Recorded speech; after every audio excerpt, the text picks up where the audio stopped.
Welcome to this Oxsports Unleashed podcast review of Oxfordshire's football results of the weekend of the 29th and 30th of November with Colin Ride and Patrick Lock. Now, Patrick, you're a long-time Oxford City supporter, aren't you, sir? I am indeed, yes. It was about 11 years ago, I think, just longer than 11 years ago, I watched my first ever Oxford City game. I can still tell you exactly what game it was and the details of it if you want. But, carry on, go on. It's one of those moments, isn't it? Your first game, okay, so carry on. Yeah, I can still picture exactly what happened with my position in the shed that night. It was Boston United at home on a Tuesday night in October. 0-0 for 90 minutes. Was wondering whether it would ever go down again. Tommy Winters, Oxford City legend, or at least a cult hero, popped up in the 90th minute, scored, sent the shed into raptures, thinking that City had won their first game of the season, until Boston equalised and moments later from a fairly contentious free kick, I'd say. But it obviously got me hooked because 11 years and a bit later, I'm still going down. Well, it's slightly contrasting fortunes for the yellow and blue side of the city because on Friday night I watched the yellow side of the city, Oxford United, grab points off of the second East Anglian side of the week. They got a point where Norwich midweek, and then 1-2-1 at the Sam Stadium against Ipswich Town. So with slightly better form from the yellow side of the city. Have you been contemplating moving your allegiances from Oxford City to Oxford United, Patrick? Well, yeah, Oxford United do seem to have been getting some good form against top teams this season, haven't they? What was it? A point against Coventry, a point against Middlesbrough to the top two, and now beating Ipswich. So yeah, 5 points against the top three is good, but football's football, isn't it? And it's been rough going for me in the last couple of years supporting Oxford City and Tottenham Hotspur, to be totally honest. Yeah, I forgot about the other one, didn't I? Yeah, so I forget what a win's called sometimes and how many points you get for a win and things occasionally, but no, you'd never give it up for the world, would you? No, I know. I think I call it spread betting because my hometown team is Southampton, doing a bit better in the Championship than they were early doors, having sacked their manager. I do like Oxford City. I must admit I've got a very soft spot for Oxford City. But then again, I like other teams like Tame and Didcot Town too. So my weekend... we like all of our Oxfordshire teams. Well, we do. I know we do because it's good quality stuff. But anyway, you've got to go to these games, home games, okay? In spite of the weather, in spite of the results, because you also report for the National Non-League newspaper on Oxford City home games. And, you gave that game 2 stars, and the headline read, Marriott's cool finish punishes sad hoops. How sad were you for Oxford City, and how sad were they now 4 points adrift at the wrong end of the National League North, Patrick? Well, it's a rarity that for the National League North games you get 220 word count unless it's a featured game, and then you get 450, which is very exciting. And it's the first time in a long time that I've written a draft report and it's been under 220 words. So it wasn't the best of games. It was two teams who weren't at the height of their confidence, let's say. I mean, City came out of the blocks first 5 minutes, looking like they're at the races. Should have taken the lead inside 2 minutes, but for a good double save from the Kings Lynn keeper. But City then kind of went back into their shell for the middle 70 minutes, and Kings Lynn, without really creating too many opportunities for the majority of the game, were kind of managing the game well. They created a few chances early in the second half, which there were some good saves from Jamie Pardington, but it was about 20, just over 20 minutes before the end, they finally broke the deadlock. It was, probably a very disappointing one for Ross Jenkins, really. It was a couple of passes straight through the middle of the pitch. Well, first from defence to the midfield, and then midfield through the City defence, and the City defence reacted very slowly to let Marriott come through and slot home. So yeah, it's a very disappointing goal to concede again, and it's a tough one with City at the moment because at times are playing well, and you could see City picking up results, but it's just making mistakes at the wrong times and getting punished for those mistakes. And you look through a lot of the results we've had this season, and it's losing by the odd goal. And yeah, I'm not I'm not going to say it's unfortunate at all, because that's not how football works, is it? And trying to cut out the mistakes, isn't it? I think it is. But what maybe you can pick up on this as well, because I've watched a lot of these players that were fielded on Saturday. The likes of Ashby, McEachran, Potter, Parker, Ewan Clark, especially. These are guys that on their day I've watched them play fantastically, especially when Potter and McEachran are in midfield and are on song. They're magic to watch. And also Josh Parker's a very hard-working forward up front. It's just not happening for the season, is it? Just not working. Yeah, it's hard. And I mean, just to pick up on McEachran to start with, it was his first start since for 9 weeks, really, because he's been out injured for a while. So he's not really back at full speed yet. And I mean, obviously we all know what he can do when he is at full speed. So obviously, hopefully he'll get a few minutes under his belt in the coming weeks, and he'll get back to that full potential that he has. And similar to Alfie Potter, and not for the same period of time, but he's kind of been in and out with knocks in the last few weeks, so he's not been getting the regular football. But again, the problem is with how City's form's going, it's tough, isn't it? And Josh Ashby, yeah, he's been a great servant for the club in recent seasons, and he's been good this season as well, really. But the problem is, because he's not got those core players that have played well around him, he's kind of that lone ranger a little bit at times. And the problem is, because City's squad is so thin and there being so many players out, all of these players are having to play Saturday, Tuesday every week, and it's not good, because it's probably knackering them out a bit, isn't it? And it is. I must say, the club must be missing, and sorry, Josh Ashby must be missing Reece Fleet as well, because Reece Fleet was one of those guys that you could, a perennial sort of good guy in midfield for Oxford City.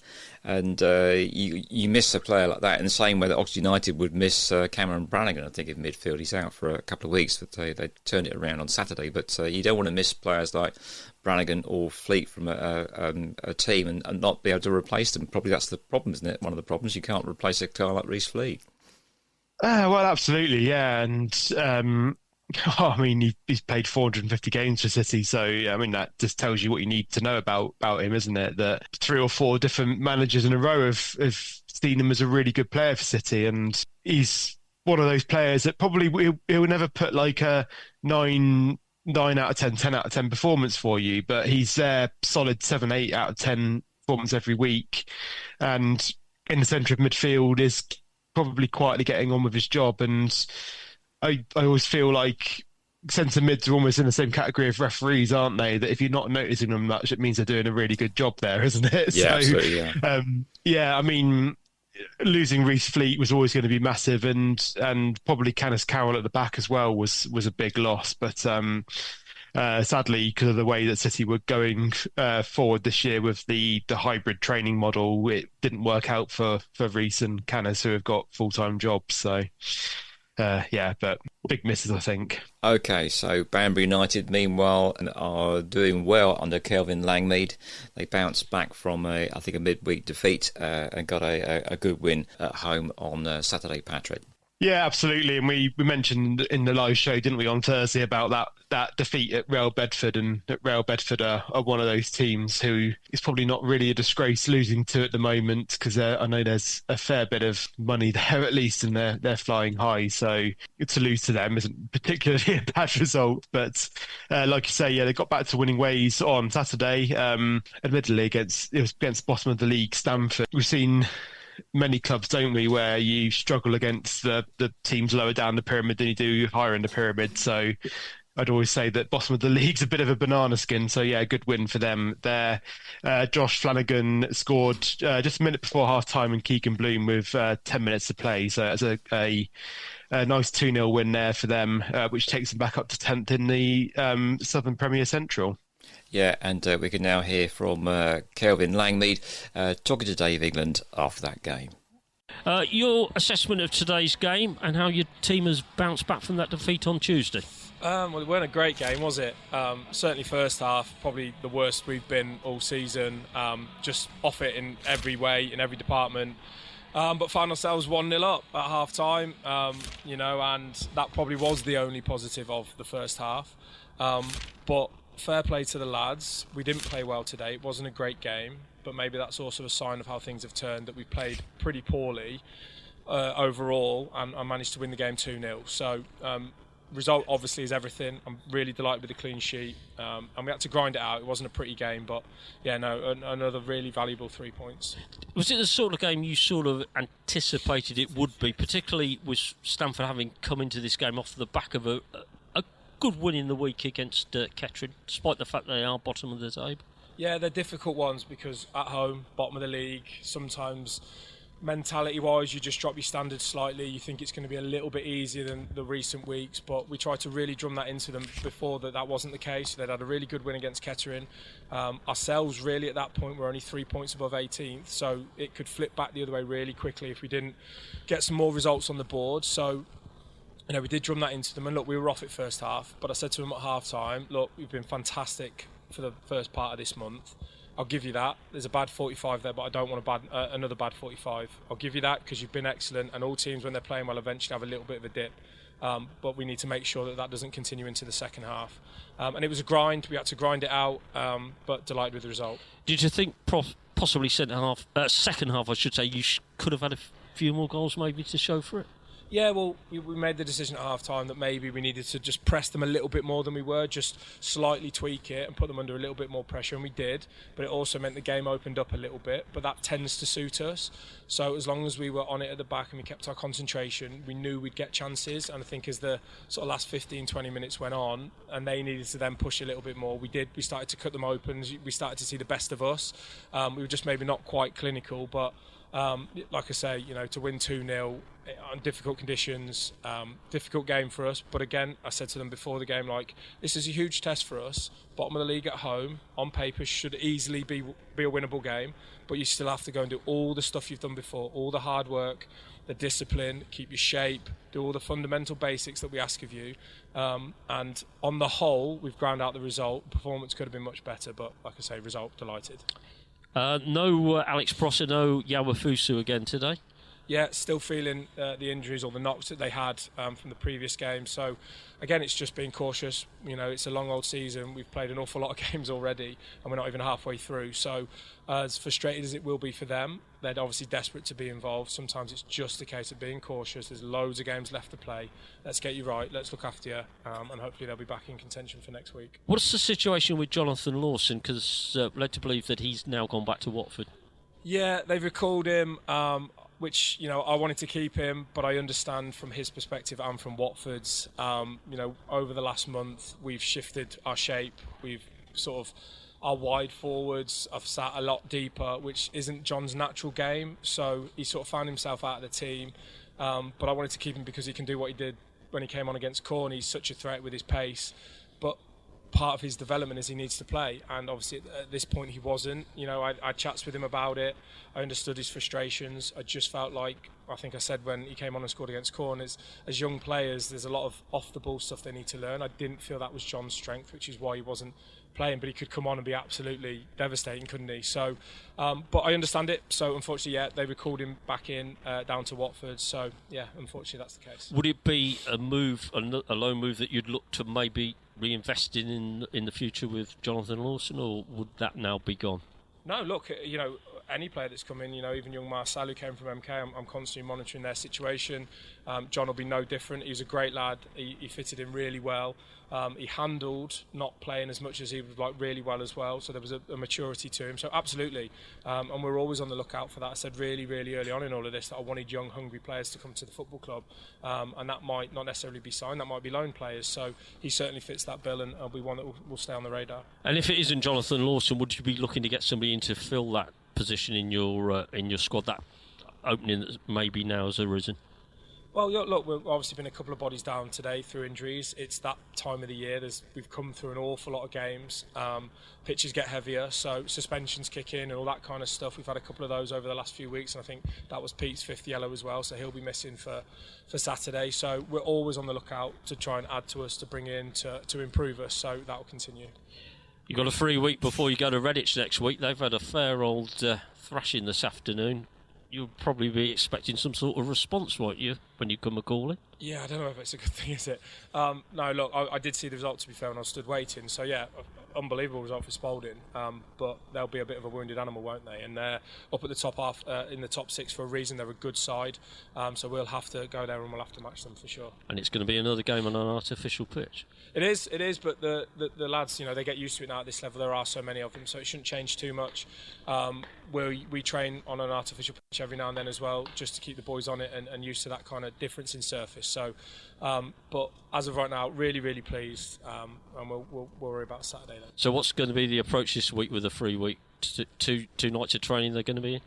No, we'll actually probably go down to one this week. The lads have had a crazy busy November. The pitch, as you can see, is cutting up, so we do have a facility where we can go, but during the week, but we'll probably take it down to one session. It'll be a tough session, don't get me wrong. It'll be probably a lot longer and more hard work within it than the lads would get spread. You're putting one session into two essentially. So it'll still be a really tough session for them. We'll get loads of work into them, but they probably need that as well. Like I say, we've got a couple walking wounded. We've had an awful lot of games, but I think it was Bury Town when we got beat. I had something in my mind about what we wanted, and it was 12 points and we got 15. So I'm absolutely delighted.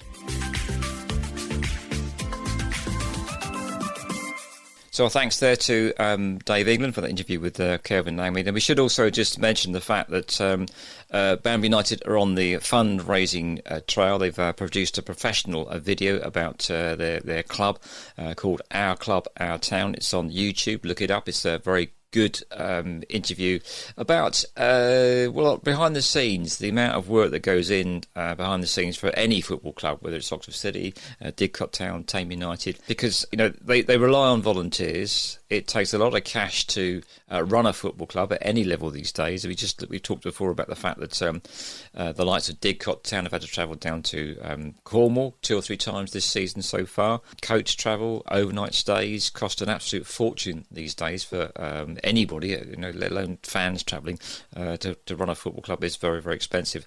And we think that what's happening with Banbury United, and it does say so in their video, Our Club, Our Town, that they've reached a crossroad.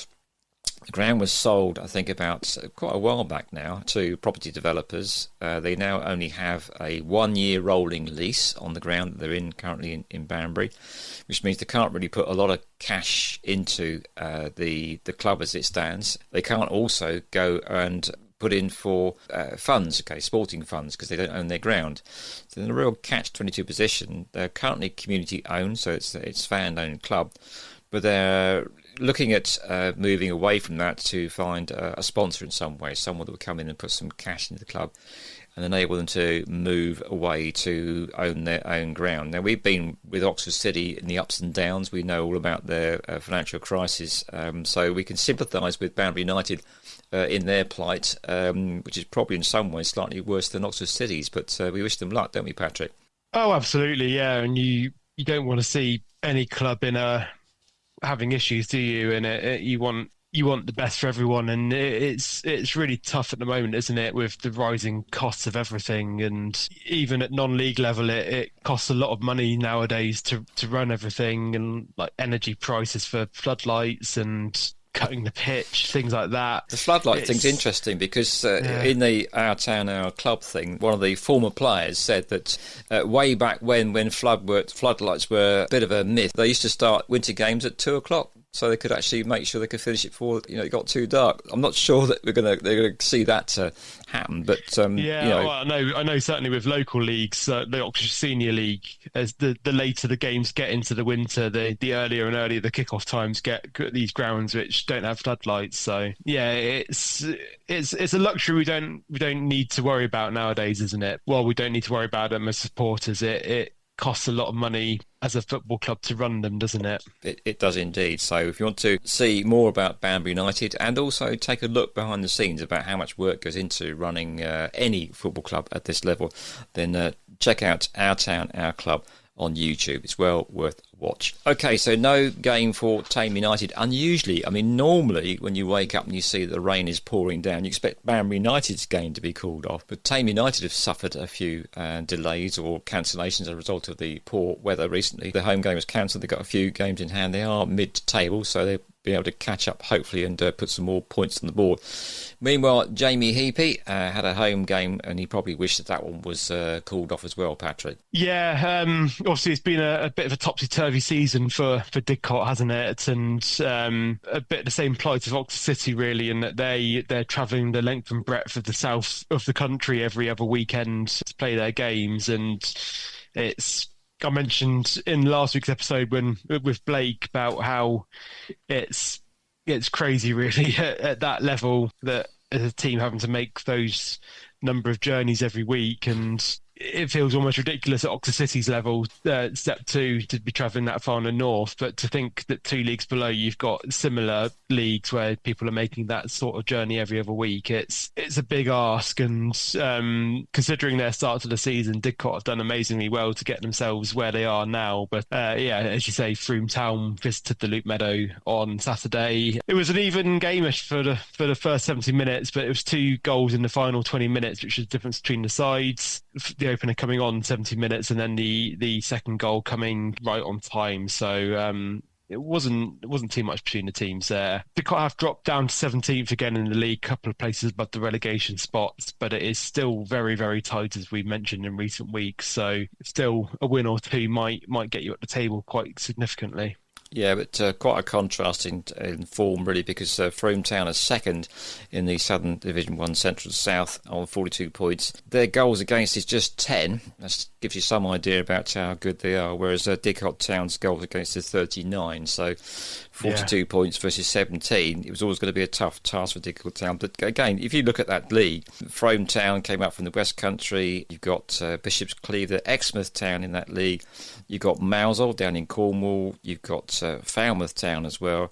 So, Brixham too. I mean, these are all really long journeys, Patrick, aren't they? So, and these are part-time players. You keep forgetting that, don't you? Part-time players. Yeah, and remind the listeners that I am an Oxford City fan. I remember the days when I was travelling the National League South of Oxford City, and there was a lot of talk about how it was a much easier league to travel in, but you quite often had the extremes of Truro City having to travel up to Chelmsford or Braintree, and you don't realise really that the width of the country, once you get into that south area, that Truro to Braintree is not too dissimilar to Oxford to York or something. So you forget really from this area that travelling into the south is still some very, very significant journeys, and that league that Didcot are in this year just seems to be way more and more clubs into the depths of Devon and Cornwall than there's ever been, really, which, I mean, it's great for their local football, but not good for Didcot's travel budget. Oh, indeed. So, okay, let's go further down the football pyramid. Ardley have been flying high recently. They've had a few games cancelled out again because of the weather. It doesn't seem to have done much good, the delay, really, in getting back on the pitch, because they come a crop at the weekend, didn't they, Patrick? Yeah, I mean, Combined Counties North been a league where there's been quite a lot of good news in recent weeks, as you say, Ardley are top of the table by a couple of points and a few games in hand as well, and Wallingford and Crowmarsh are hot on their tails too. But as you say, it was a rare defeat for Ardley, as it seems, this season. Although it was first versus third in the league, they travelled to Broadfield United, so obviously they're looking to fight for the title as well. Ardley did go 2-0 down. Jimmy Caspier got one back in the second half, but it was too little too late for them, unfortunately. But as we say, they're still leading the league by 2 or 3 points to Wallingford and Crowmarsh. And the reason they still lead by that amount of games is because Wallingford and Crowmarsh were also defeated this weekend. It was just the second half goal saw them lose 1-0 to Edgware and Kingsbury there. So, a couple of shock defeats maybe for our two teams there. And it wasn't much better for Northley, unfortunately, as they hosted British Airways and British Airways beat them 2-0 there. So, sadly, not much to shout home about in the Combined Counties. After their win last weekend weekend, Easington Sports, they fell to another defeat this weekend, sadly, in United County South. They lost 2-1 to Lutterworth Town. Joshua Bower got a goal for Easington, which drew them level in the second half. But Lutterworth found an 89th minute winner there to see Easington miss out there. Hellenic Division 1, just a couple of games from our teams there. The reason there's only a couple of games is because two of them were playing each other. Oxfordshire Derby saw Wantage Town make the fairly short hop just up to Clanfield to play them. Wantage, I mean, they're in a really good run of form at the moment, and they kept that up. They won 3-1 there. Callum Crook, Harry Dawson and Josh Davies scored the goals to keep Wantage up in their great form there, and they're fighting for the title again after a slowish start. The only other game was Tame United Reserves, and they were defeated 2-0 by Newent Town. So just before I hand back to you, Colin, we'll have a look at the Sunday games, all back to league action for the first time in ages for our teams. Seems to be in a lot of cup action, and obviously last weekend was a big FA Cup weekend as well. In the Women's National League South, a late Emma Thompson goal saw Oxford United to all 3 points at Lewis in that division. Abingdon United also won by the same scoreline. Erin Hartigan with the only goal as they beat Portishead Town 1-0 in the Division 1 South West. Oxford City, they were also victorious, and while the other two Sunday games had just one goal, you can add a 0 to that for this game as well. They have 10 goals shared between them and Badshot Lee. City, they went behind very early doors, but then they went into half-time 3-1 up. Goals from Ellie White, Kate Parsons and Yasmin Edwards got them ahead there. But just a few minutes into the second half, it was 3-3. Badshot getting it back there, but Ellie White and Yasmin Edwards completed their hat-tricks in the second half to see an eventual 7-3 win there. So, yeah, certainly got your money's worth at Oxford City, Colin. Indeed, that's right. Good crowds too, going to watch the women's games on the Sunday as well, which is very good news for women's football. Right, what have local football fans got to look forward to this coming weekend, Patrick? It's time for Fixture Focus, sir. It was a rare weekend last weekend that all of our teams were at home, it seemed like. Most teams are away this weekend. Oxford United, they travel to Swansea City in the Championship. Oxford City host Darlington in National League North. I mean, obviously looking desperately to find a win or two from somewhere. Banbury United, they travel to Redditch Borough in Southern League Premier Central. Didcot Town, they travel to Brixham in Southern League Division 1 South. While Tame United, they host Northwood in Division 1 Central, looking hopefully to get that one on this weekend after a couple of weekends off. Sunday, Oxford United host Gwalior United in Women's National League South. Abingdon United travel to Ascot United in Division 1 South West. While Oxford City, they head down the M40 to face Beaconsfield Town in the Southern Region Women's Football League Premier. Well, that's it for this week's Ox Sports Unleashed podcast review of Oxfordshire's football with Colin Wright and Patrick Lott. If you'd like your club to feature on this podcast or on our YouTube show that live streams every Thursday at 8 o'clock, then drop us a line at oxsportsunleashed@gmail.com. That's oxsportsunleashed, all one word, @gmail.com. We'd love to hear from you. Thanks so much for listening, and bye for now.